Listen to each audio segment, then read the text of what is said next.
টলিপাড়ার মায়াবী সুন্দরী স্বস্তিকা মুখোপাধ্যায় তার গ্ল্যামার লুক এবং দুর্দান্ত অভিনয়ে বরাবর নজর কাড়ে সকল অনুরাগীদের। তবে প্রশংসার পাশাপাশি বিতর্কের মধ্যেও থাকতে দেখা যায় অভিনেত্রীকে। সামনেই পুজোর মুক্তি পেতে চলেছে সৃজিত মুখার্জি পরিচালিত ছবি টেক্কা। এই মুহূর্তে ছবির প্রচার নিয়ে ব্যস্ত তিনি। তার মাঝে বেশ কিছু সাক্ষাৎকারে মুখোমুখিও হচ্ছেন অভিনেত্রী। তেমনই ছবি সংক্রান্ত কথার মাঝেই এক মজার পোস্ট করে বসলেন স্বস্তিকা। তার প্রেম জীবন নিয়ে সাধারণ মানুষের জীবনে উৎসাহের শেষ নেই, তবে নিজের প্রেম জীবন নিয়ে কিন্তু যথেষ্ট খোলামেলা তিনি। আর সোশ্যাল মিডিয়াতেও এবার নিজের প্রেম নিয়ে মুখ খুললেন স্বস্তিকা। নিজের ফেসবুকে লিখলেন, আজ আর কোনো তথ্য পাওয়া গেল আমার ব্যাপারে?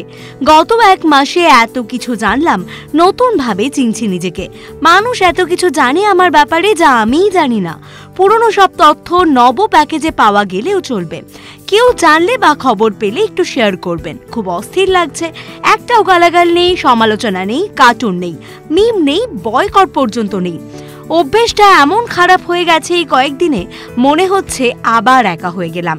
টেক্কার প্রমোশনে পরিচালক সৃজিত মুখোপাধ্যায়ের সঙ্গে পুরনো প্রেম নিয়েই কথা বলতে শোনা যায় স্বস্তিকাকে, যা নিয়ে নেটিজেনদের একাংশ রীতিমতো তাকে খোঁচাও দিয়েছেন।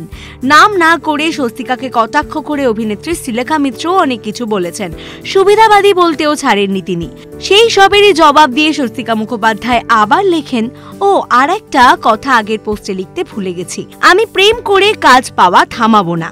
24 বছর ধরে শুধুমাত্র প্রেমের ওপর আমার গোটা কেরিয়ারটা দাঁড়িয়ে আছে।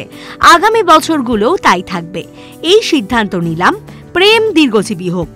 সৃজিত, টেক্কার জন্য ধন্যবাদ। Thank you Srijit Mukherjee for Tekka. X= প্রেম ধরে নিয়ে কষবো। এই কথা কার্যত সবাই জানেন যে একটা সময় সৃজিত মুখোপাধ্যায়ের সঙ্গে সম্পর্কে ছিলেন স্বস্তিকা। তবে সেই সম্পর্ক ভেঙে যায়। কিন্তু সম্পর্ক ভাঙলেও সৃজিতের সঙ্গে বন্ধুত্ব নষ্ট হয়নি স্বস্তিকার। তারা কাজ নিয়ে আলোচনা করেন, এমনকি পিছপা হন না একসঙ্গে কাজ করতেও। তবে এই স্ট্যাটাসে তাকে নিয়ে হওয়া যাবতীয় কটাক্ষেরই যেন জবাব দিয়েছেন স্বস্তিকা। এরকমই আরো অনেক ভিডিও দেখার জন্য নজর রাখুন আমাদের চ্যানেলে ও পাশে থাকা বেল আইকনটি ক্লিক করতে ভুলবেন না।